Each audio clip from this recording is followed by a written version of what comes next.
하나님의 말씀은 누가복음 4장 24절, 28절에서 30절 말씀입니다. 또 이르시되 내가 진실로 너희에게 이르노니 선지자가 고향에서는 환영을 받는 자가 없느니라. 배당에 있는 자들이 이것을 듣고 다 크게 화가 나서 일어나 동네 밖으로 쫓아내어 그 동네가 건설된 산 낭떠러지까지 끌고 가서 밀쳐 떨어뜨리고자 하되 예수께서 그들 가운데로 지나서 가시니라. 아멘. 헬리나 오웬과 함께하는 40일 묵상 14번째 시간 은밀한 중에 계시는 하나님. 그분은 압제받는 작은 민족 가운데 인간의 모습으로 오셨다. 당시의 나라 상황은 극도로 나빴다. 그분은 그 나라의 통치자들에게 멸시받고 붙잡혀 결국 두 범죄자 사이에서 수치스러운 죽음을 당하셨다. 예수님의 삶에는 눈길을 끌 만한 대단한 것이 없다. 대단해 보이는 것과는 전혀 거리가 멀다. 기적으로 병을 고치고 죽은 사람을 살리셨지만 알고 보면 그것도 인기와 유명세를 위한 게 전혀 아니었다. 그분은 오히려 자주 사람들의 입을 막으셨다. 그분의 부활도 숨겨진 사건이었다. 십자가 죽음 이전부터 그분을 잘 알던 소수의 남녀와 제자들만이 부활하신 주님을 뵐 수 있었다. 기독교가 세계의 유수한 종교가 되어 무수히 많은 사람이 매일 그분의 이름을 부르게 되다 보니 우리는 예수님이 은밀하게 숨어 하나님을 계시하셨다는 사실을 좀처럼 믿지 못한다. 예수님의 삶도 죽음도 부활도 사실은 하나님의 신기한 능력으로 우리를 경악에 빠뜨리기 위한 게 아니었다. 하나님은 스스로 가장 낮은 곳으로 숨어들어 거의 보이지 않는 하나님이 되셨다. 선전을 떠받드는 시대에 그것은 좀처럼 이해하기 어려운 신비다. 우리는 지식과 말이 많을수록 더 중요한 사람이라고 생각하는 경향이 있다. 그럴 만도 하다. 흔히 커다란 명성은 큰 돈을 뜻하고 큰 돈은 대개 엄청난 권력으로 통하며 권력은 종종 중요한 존재라는 환상으로 이어지니 말이다. 우리 사회에서 중요한 것을 결정짓는 요인은 베스트셀러 음반이나 책, 최고 부자, 가장 높은 빌딩, 가장 비싼 차 등 통계 수치일 때가 많다. 세상이 너무나 선전을 추구하다 보니 하나님조차도 자신의 정당성을 입증해야 한다는 논리가 그분에 대한 많은 사람들의 대화의 출발점이 되었다는 생각이 종종 든다. 사람들은 흔히 말한다. 당신이 말하는 하나님이 진짜 존재한다면 이 혼란한 세상에 왜 자신의 전능함을 더 확실히 나타내지 않는단 말이요. 이를테면 하나님께 책임을 추궁하면서 존재를 입증해 보라고 조롱한다. 또 이런 말도 심심찮게 들을 수 있다. 나한테는 하나님이 조금도 필요 없어. 내 일은 얼마든지 내가 알아서 할 수 있다. 사실 내 문제로 신의 도움을 받을 일은 전혀 없어. 이런 말에 담겨 있는 적의와 빈정됨은 하나님께 대한 요구사항을 잘 보여준다. 신이라도 자신을 홍보하는데 최소한의 관심을 보여야 한다는 것이다. 사람들은 흔히 하나님도 인간처럼 인정받아야 할 절박한 욕구가 있는 것처럼 말한다.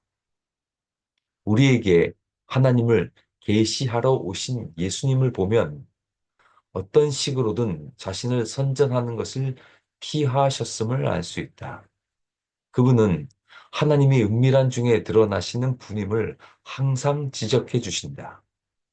굉장한 역사처럼 들리겠지만 그 역사를 받아들이고 그 속으로 들어갈 때 당신은 영적 삶의 여정에 오른다.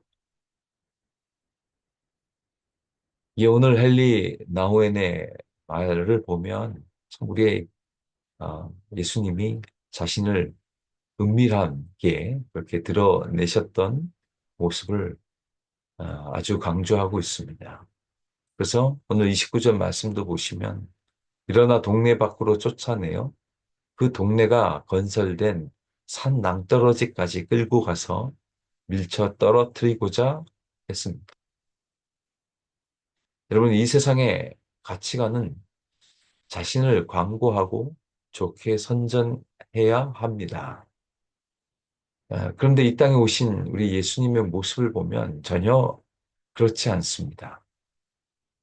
여러분, 여러분이 만약 부모라면 우리 예수님을 한번 생각해 보십시오. 예수님이 만나는 자들을 보시면 그 당시에 정말 인기 없는 사람들을 만났습니다. 죄인들을 만나시고, 창녀를 만나시고, 심지어는 문둥병자까지 그렇게 찾아다니셨던 예수님의 모습을 봅니다. 여러분이 부모라면 그런 예수님을 쫓아가라고 우리 자녀들에게 말할 수 있을까요? 정말 그분이 내가 이 세상을 구원하겠다라고 말씀하시는 때 그 예수님의 모습을 보면 그래도 뭔가 있어야 보이고 뭔가 권력이 있어 보여야 그래도 그래야 그분의 말이 씨알이 맥히지 않겠습니까? 근데 그분은 만나는 사람도 그렇고 그분이 하는 모습들을 볼 때 그렇게 신뢰가 가지 않았는지도 모릅니다. 그러면서 예수님은 우리에게 이렇게 얘기합니다. 수고하고 무거운 짐진 자들아 다 내게로 오라. 여러분 이 세상의 제자와 스승과의 관계, 수행자와 대가의 관계를 한번 보십시오. 수행자가 주로 대가에게 내가 가겠습니다. 나를 좀 잘 가르쳐 주십시오. 내가 당신의 이 어, 어, 그 능력들을 좀 학식들을 좀 배우기를 원합니다. 하는 게 이 세상의 이치입니다. 근데 우리 예수님은 이렇게 말하죠. 먼저 오라고. 다 내게 오라. 그 이니셔티브를 가진 자가 하나님이셨던 그분이 인간을 향해서 뭐가 부족해서 나에게 다 오라고 초청합니다. 이게 우리 예수님의 모습입니다. 신이라도 자신을 홍보하는데 최소한의 관심을 보여야 하는 것이 말 그대로 세상의 관점입니다. 한번 생각해 보십시오. 하나님이셨던 그분이 이 땅에 내려오셨습니다. 그러면 저 같으면 정말 많은 것들을 보여주고 싶지 않았을까요? 근데 그 하나님이셨던 예수님이 이 땅에 내려오셔서 선전하지도 않고 은밀하게 자기 자신을 거의 드러내지 아니하시고 만나는 사람도 그렇고 저 갈릴리에서 그렇게 자신의 모습들을 조용하게 보여주셨습니다. 그분의 십자가의 죽음, 그분의 부활 다 마찬가지입니다. 그러나 마태복음 6장 6절에 이렇게 예수님이 말씀합니다. 은밀한 중에 보시는 내 아버지께서 갚으시리라. 그분이 화려하지도 않았고 세상 사람들이 외치는 대로 그렇게 선전하지 않았지만 그 인격을 알고 그 예수 그리스도를 믿은 우리는 은밀한 중에 보시는 그 아버지께서 모든 것을 갚아 주실 것입니다. 헬리나오에는 이렇게 말합니다. 그분은 하나님의 은밀한 중에 드러나시는 분임을 항상 지적해 주신다. 굉장한 역설처럼 들리겠지만 그 역설을 받아들이고 그 속으로 들어갈 때 당신은 영적 삶의 여정에 오른다.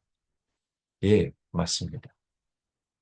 하나님이셨던 그분이 이 땅에 오셔서 행하셨던 일들을 우리가 영적인 눈으로 다시 바라보게 될 때, 이게 참 하나님이셨지만 어떻게 이렇게 살았을까?